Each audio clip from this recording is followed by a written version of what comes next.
अस्य श्री महालक्ष्मी हृदयस्तोत्र महामन्त्रस्य भार्गवर्षिः अनुष्टुप्पादिनानाच्छन्दांसि आद्यादिश्री महालक्ष्मीर्देवता श्रीं बीजं ह्रीं शक्तिः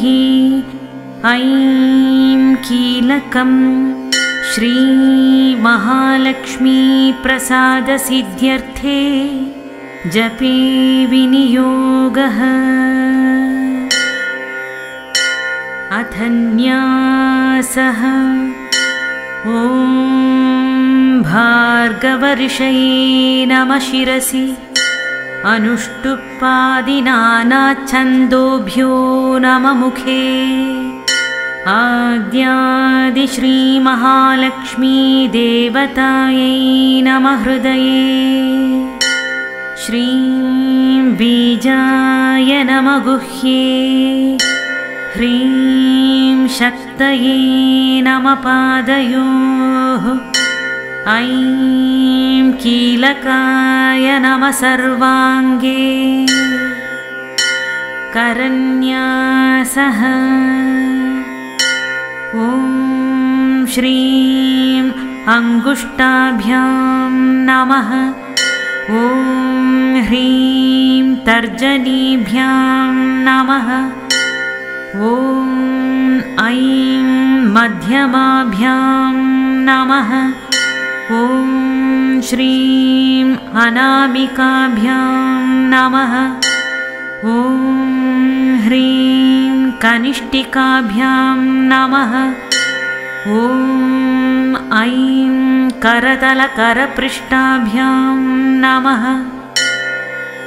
अङ्गन्यासः।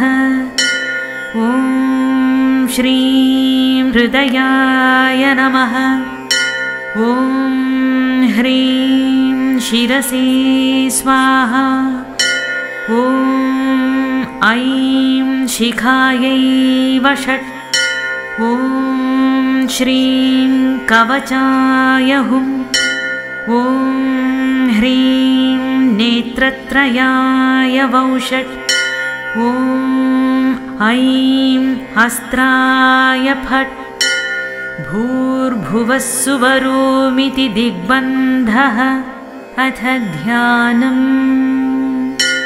हस्तद्वयेन कमले धारयन्तीं स्वलीलया हारनूपुरसंयुक्तां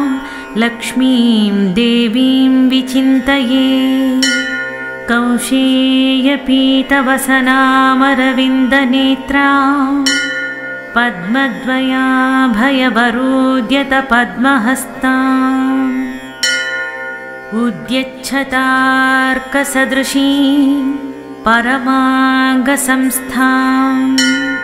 ध्यायेद्विधीशनतपादयुगां जनित्री पीतवस्त्रां सुवर्णाङ्गीं पद्महस्तद्वयान्विताम् लक्ष्मीं ध्यात्वेति मन्त्रेण स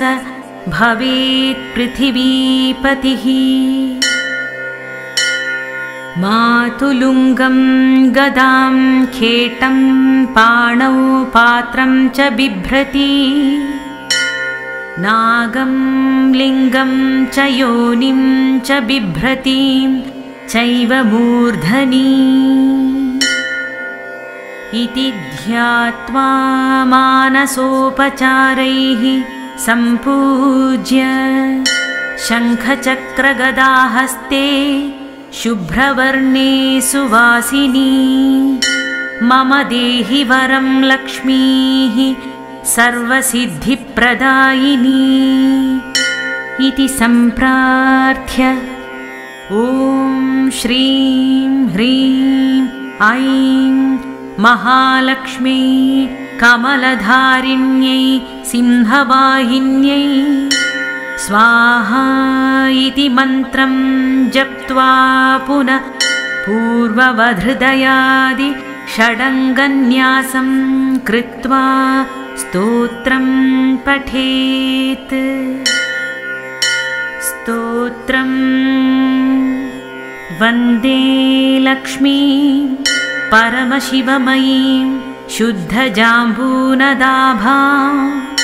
तेजोरूपां कनकवसनां सर्वभूषोज्ज्वलाङ्गीं बीजापूरं कनककलशं हेमपद्मं दधानामाद्यां शक्तिं सकलजननीं विष्णुवामाङ्गसंस्थाम्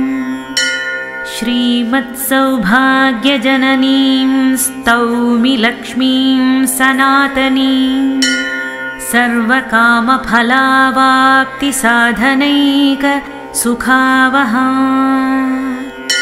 स्मरामि नित्यं देवेशि त्वया प्रेरितमानसः त्वदाज्ञां शिरसा धृत्वा भजामि परमेश्वरी समस्तसम्पत्सुखदां महाश्रियं समस्तसौभाग्यकरी महाश्रियं समस्तकल्याणकरी महाश्रियं भजाम्यहं ज्ञानकरी महाश्रियं विज्ञानसम्पत्सुखदां सनातनी विचित्रवाग्भूतिकरी मनोहरा अनन्तसम्मोदसुखप्रदायिनी नमाम्यहं भूतिकरीं हरिप्रियां समस्तभूतान्तरसंस्थिता त्वं समस्तभोक्तृश्वरी विश्वरूपे तन्नास्ति यत्त्वद्वयतिरिक्तवस्तु त्वत्पादपद्मं प्रणमाम्यहं श्रीः दारिद्र्यदुःखौघतमोपहन्त्री त्वत्पादपद्मं मयि सन्निधस्त्व दीनार्तिविच्छेदनहेतुभूतै कृपाकटाक्षैरभिषिञ्च मां श्री अम्ब प्रसीद करुणासुधयार्द्रदृष्ट्या मां त्वत्कृपाद्रविणगेहमिमं कुरुष्व आलोकय प्रणतहृद्गतशोकहन्त्री त्वत्पादपद्मयुगलं प्रणमाम्यहं श्रीः शान्त्यै नमोऽस्तु शरणागतरक्षणायै कान्त्यै नमोऽस्तु कमनीयगुणाश्रयायै क्षान्त्यै नमोऽस्तु दुरितक्षयकारणायै धात्र्यै नमोऽस्तु धनधान्यसमृद्धिदायै शक्त्यै नमोऽस्तु शशिशेखरसंस्तुतायै रत्यै नमोऽस्तु रजनीकरसोदरायै भक्त्यै नमोऽस्तु भवसागरतारिकायै मत्यै नमोऽस्तु मधुसूदनवल्लभायै लक्ष्म्यै नमोऽस्तु शुभलक्षणलक्षितायै सिद्ध्यै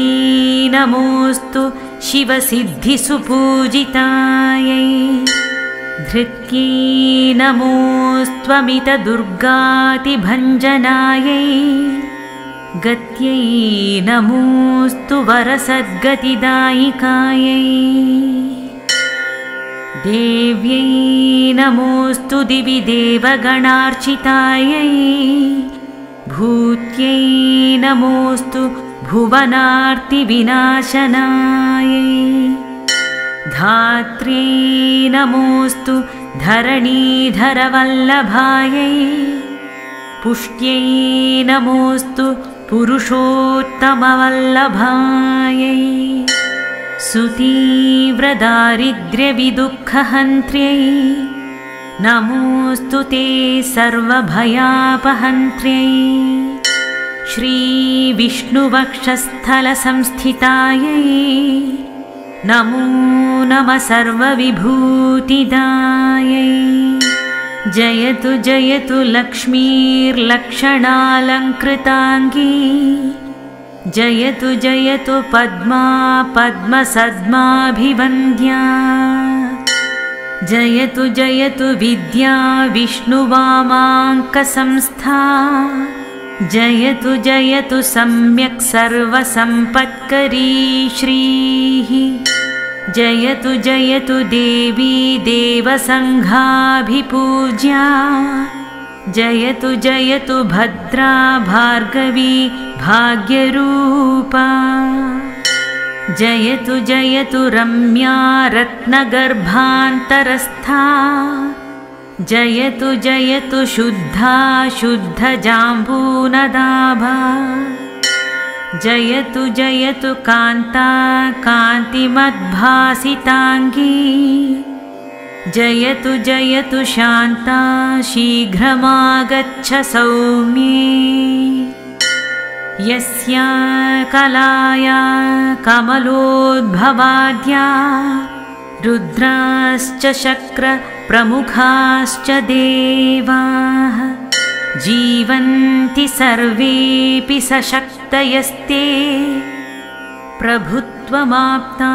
परमायुषस्ते लिलेखनिटिले विधिर्मम लिपिं विसृज्यान्तरम् त्वया विलिखितव्यमेतदिति तत्फलप्राप्तये तदन्तरफले स्फुटं कमलवासिनी श्रीरिमा समर्पय समुद्रिकां सकलभाग्यसंसूचिकां कलयाते यथा देवी जीवन्ति सचराचराः तथा सम्पत्करे लक्ष्मी सर्वदा सम्प्रसीद मे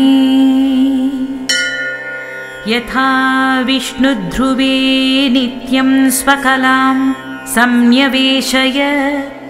तथैव स्वकलां लक्ष्मीमयि सम्यक् समर्पय सर्वसौख्यप्रदे देवी भक्तानामभयप्रदे अचलां कुरु यत्नेन कलां मयि निवेशिता मुदास्तां मत्फाले परमपदलक्ष्मी स्फुटकला सदा वैकुण्ठश्रीर्निवसतु कलामे नयनयोः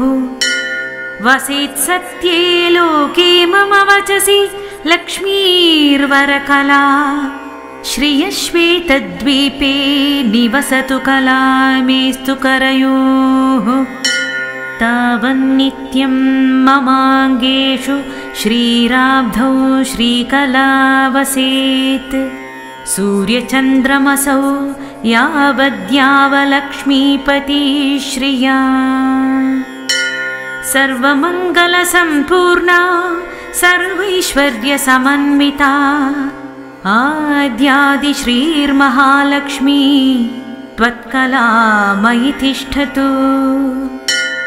अज्ञानतिमिरं हन्तुं शुद्धज्ञानप्रकाशिका सर्वैश्वर्यप्रदा मेस्तु त्वत्कला मयि संस्थिता अलक्ष्मीं हरतु क्षिप्रं तमः सूर्यप्रभा यथा वितनोतु मम श्रेयस्त्वत्कला मयि संस्थिता ऐश्वर्यमङ्गलोत्पत्ति त्वत्कलायां निधीयते मयि तस्मात् कृतार्थोऽस्मि पात्रमस्मि स्थितेस्तव भवदावेशभाग्यार्हो भाग्यवानस्मि भार्गवी त्वत्प्रसादात् पवित्रोऽहं लोकमातर्नमोऽस्तु ते पुनासि मां त्वत्कलयैव यस्मादतः समागच्छ ममाग्रतस्त्वम् परं पदं श्रीर्भव सुप्रसन्ना मय्यच्युतेन प्रविशादिलक्ष्मीः श्रीवैकुण्ठस्थिते लक्ष्मी समागच्छ ममाग्रतः नारायणेन सह मां कृपादृष्ट्यावलोकय सत्यलोकस्थिते लक्ष्मीस्त्वं ममागच्छ सन्निधिं वासुदेवेन सहिता प्रसीद वरदा भव श्वेतद्वीपस्थिते लक्ष्मी शीघ्रमागच्छ सुव्रते विष्णुना सहिते देवी जगन्माता प्रसीद मे क्षीराम्बुधिस्थिते लक्ष्मी समागच्छ समाधवे त्वत्कृपादृष्टिसुधया सततं मां विलोकय रत्नगर्भस्थिते लक्ष्मी परिपूर्णहिरण्मयी समागच्छ समागच्छ स्थित्वाशु पुरतो मम स्थिरा भव महालक्ष्मी निश्चला भव निर्मले प्रसन्ने कमले देवी प्रसन्नहृदया भव श्रीधरे श्रीमहाभूते त्वद्दन्तस्थं महानिधिं शीघ्रमुद्धृत्य पुरतः प्रदर्शय समर्पय वसुन्धरे श्रीवसुधे वसुधोऽध्रिकृपामयि त्वत्कुक्षिगतसर्वस्वं शीघ्रं मे सम्प्रदर्शय विष्णुप्रिये रत्नगर्भे समस्तफलदे शिवे त्वद्गर्भगतहेमादीन् सम्प्रदर्शय दर्शय रसातलगते लक्ष्मी शीघ्रमागच्छ मे पुर न जाने परमं रूपं मातर्मे सम्प्रदर्शय आविर्भव मनोवेगात् शीघ्रमागच्छ मे पुर मा वत्सभैरिहेत्युक्त्वा कामं गौरिवरक्ष माम् देवि शीघ्रं समागच्छ धरणीगर्भसंस्थिते मातस्त्वद्भृत्य भृत्योऽहं मृगये त्वां कुतूहलात् उत्तिष्ठ जागृहि त्वं मे समुत्तिष्ठ सुजागृहि अक्षयान् हेमकलशान् सुवर्णेन् सुपूरितान् निक्षेपान् मे समाकृष्य समुद्धृत्य ममाग्रतः समुन्नतानन भूत्वा समाधेहि धरान्तरात् मत्सन्निधिं समागच्छ मदाहितकृपारसात् प्रसीद श्रेयसां दोद्ध्रि लक्ष्मीर्मे नयनाग्रतः अत्रोपविश लक्ष्मीस्त्वं स्थिरा भव हिरण्मयी सुस्थिरा भव सम्प्रीत्या प्रसीद वरदा भव आनीतांस्तु तथा देवि निधीन्मे सम्प्रदर्शय अद्यक्षणेन सहसा दत्त्वा संरक्ष मां सदा मयि तिष्ठत्तथा नित्यं यथेन्द्रादिषु तिष्ठसि अभयं कुरु मे देवि महालक्ष्मीर्नमोऽस्तु ते समागच्छ महालक्ष्मी शुद्धजाम्बूनदप्रभे प्रसीद पुरतः स्थित्वा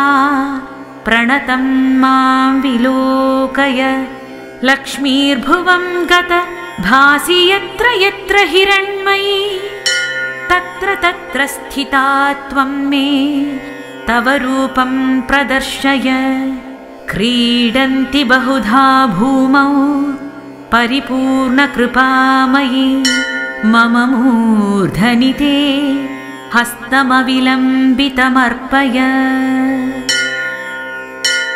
फलद्भाग्योदये लक्ष्मी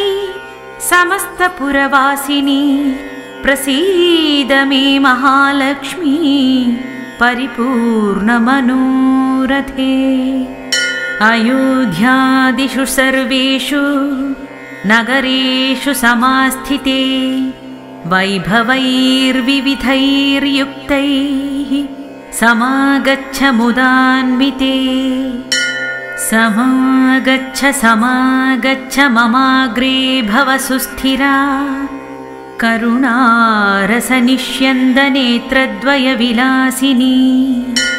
संविधस्त्व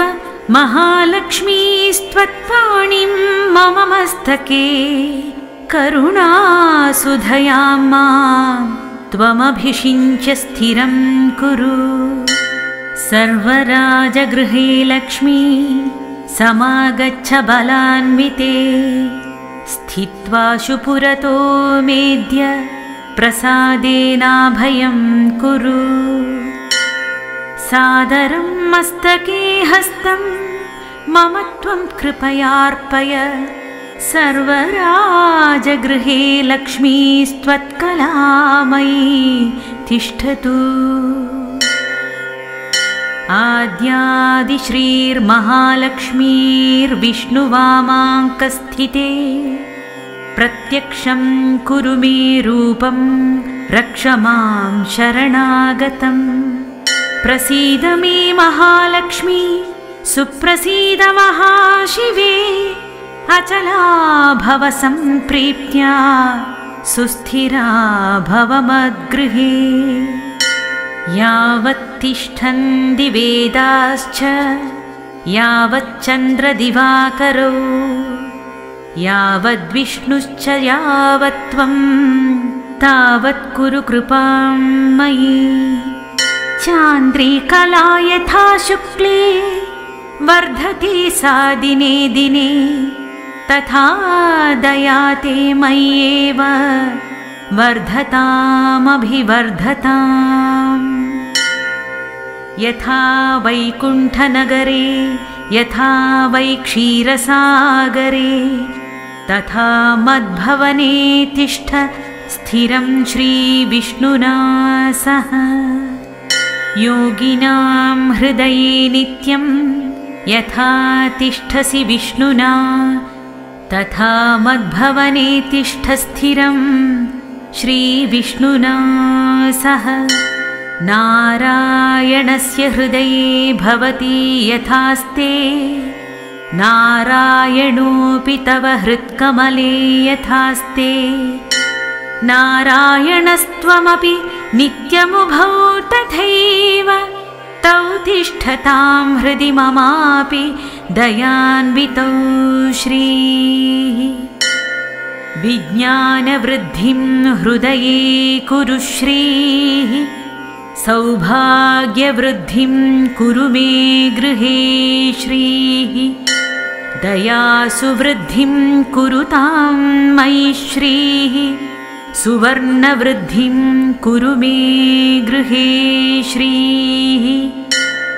न मां त्यजेथाश्रितकल्पवल्ली सद्भक्तिचिन्तामणिकामधेनो विश्वस्य मातर्भव सुप्रसन्ना। गृहे कळत्रेषु च पुत्रवर्गे आद्यादिमाये त्वमजाण्डबीजं त्वमैव साकारनिराकृतिस्त्वं। त्वया धृताश्चाब्जा भवाण्डसङ्घाश्चित्रं चरित्रं तव देवि विष्णु। ब्रह्मरुद्रादयो देवा वेदाश्चापि न शक्नुयुः महिमानं तव स्तोतुं मन्दोऽहं शक्नुयां कथम्। अम्ब त्वद्वत्सवाक्यानि सूक्तानि यानि च तानि स्वीकुरु सर्वज्ञे दयालुत्वेन सादरम् भवतीं शरणं गत्वा कृतार्थास्यु पुरातनाः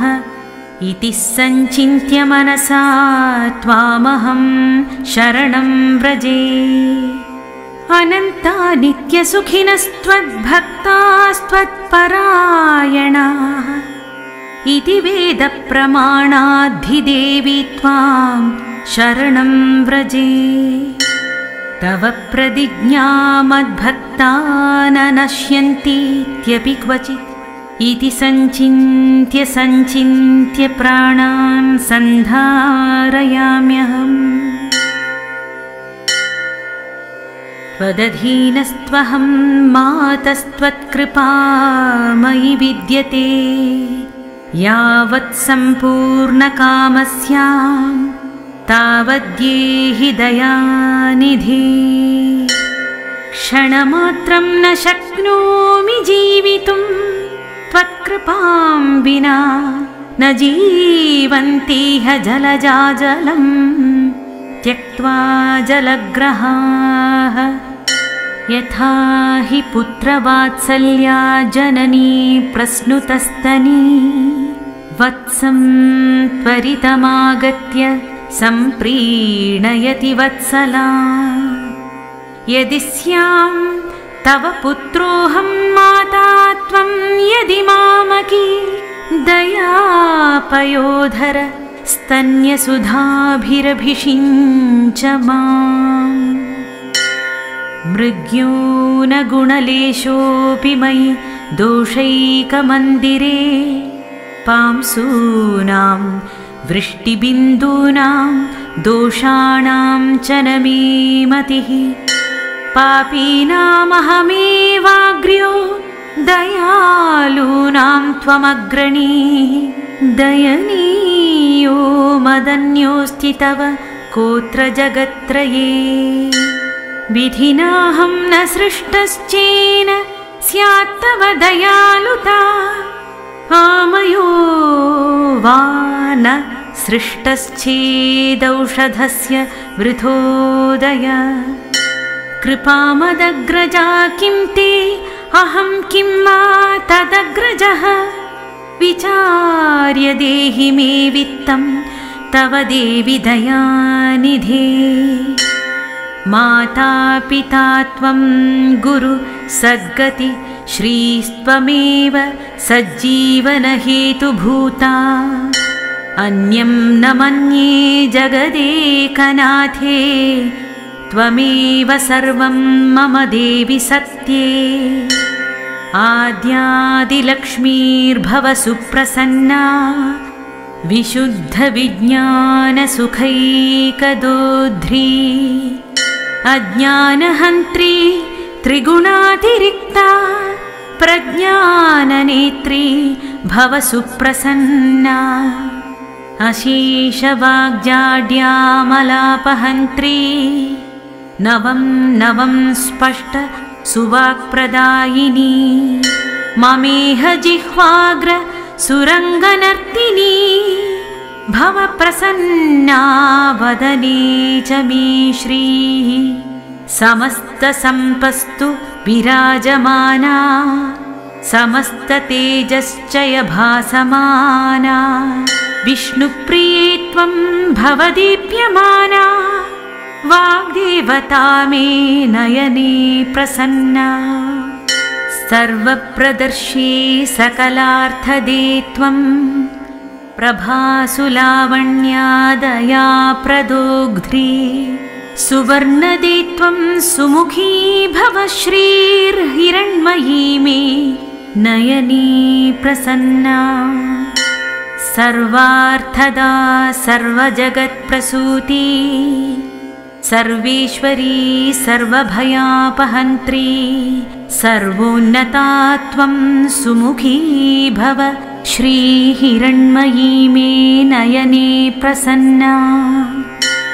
समस्तविघ्नौघविनाशकारिणी समस्तभक्तोद्धरणे विचक्षणा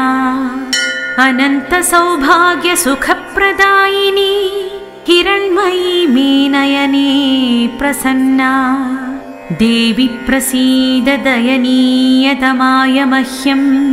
देवाधिनाथ भव देवगणाभिवन्द्ये मातस्तथैव भव सन्निहितादृशोर्मे पत्या समं मम मुखे भव सुप्रसन्ना मा वत्स भैरभयदानकरोऽर्पितस्ते मौलौ ममेति मयि दीनदयानुकम्पे मातसमर्पय मुदा करुणाकटाक्षं माङ्गल्यबीजमिह न सृज जन्ममातः कटाक्ष इह कामधुक्तव मनस्तु चिन्तामणिः करसुरतरु सदा नवनिधिस्त्वमेवेन्दिरे भवेत्तव दयारसो मम रसायनं चान्महं मुखं तव कलानिधिर्विविधवाञ्छितार्थप्रदम् यथा रसस्पर्शनतो यसोऽपि सुवर्णता स्यात् कमले तथा ते कटाक्षसंस्पर्शनतो जनानां मङ्गलानामपि मङ्गलत्वम् देहीति नास्तीति वच प्रवेशात् भीतो रमे त्वां शरणं प्रपद्ये अत सदास्मिन्न भयप्रदा त्वं सहैव पत्या मयि सन्निधेः कल्पद्रुमेण मणिना सहिता सुरम्या श्रीस्ते कलामयि रसेन रसायनेन आस्तां यतो मम च दृक्षिरपाणिपाद स्पृष्ट्या सुवर्णवपुष स्थिरजङ्गमा स्युः आद्यादिविष्णु स्थिरधर्मपत्नी त्वमेव पत्या मयि सन्निधेः आद्यादिलक्ष्मी त्वदनुग्रहेण पदे पदे मे निधिदर्शनं स्यात् आद्यादिलक्ष्मी हृदयं पठेद्यः स राज्यलक्ष्मीमचलां तनोति महादरिद्रोऽपि भवेद्धनाढ्यस्तदन्वये श्रीः स्थिरतां प्रयाति यस्य स्मरणमात्रेण तुष्टा स्याद्विष्णुवल्लभा तस्याभीष्टं ददत्याशुतं पालयति पुत्रवत् इदं रहस्यं हृदयं सर्वकामफलप्रदं जप 5सहस्रं तु पुरश्चरणमुच्यते त्रिकालमेककालं वानरो भक्तिसमन्वितः यः पठेत् शृणुयाद्वापि स याति परमां श्रियम् महालक्ष्मीं समुदिश्य निशि भार्गववासरे इदं श्रीहृदयं जप्त्वा 5 वारं धनी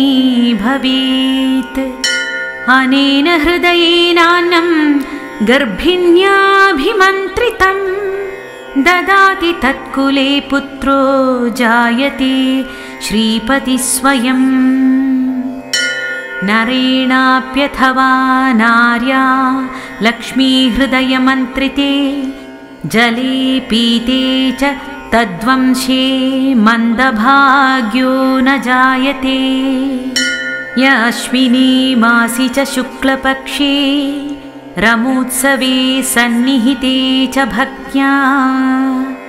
पठेत् तथैकोत्तरवारवृद्ध्या लभेत् स सौवर्णमयीं सुवृष्टिम् य एकभक्त्यान्वहमेकवर्षं विशुद्धधी 70 वारजापि समन्दभाग्योऽपि रमाकटाक्षात् भवेत् सहस्राक्षशताधिकश्रीः श्रीशाङ्घिभक्तिं हरिदासदास्यं प्रसन्नमन्त्रार्थ दृढैकनिष्ठां गुरुस्मृतिं निर्मलबोधबुद्धिं प्रदेहि मात परमं पदं श्रीः पृथ्वीपतित्वं पुरुषोत्तमं त्वं विभूतिवासं विविधार्थसिद्धिं सम्पूर्णकीर्तिं बहुवर्षभोगं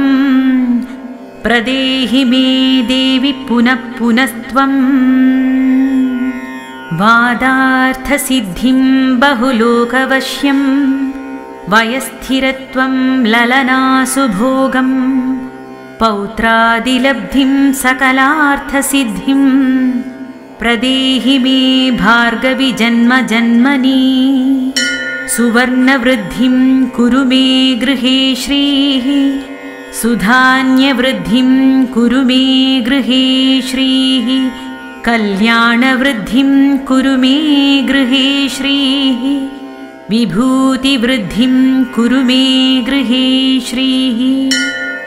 ध्यायेल्लक्ष्मीं प्रहसितमुखीं कोटिबालार्कभासां विद्युद्वर्णाम्बरवरधरां भूषणाढ्यां सुशोभां बीजापूरं सरसिजयुगं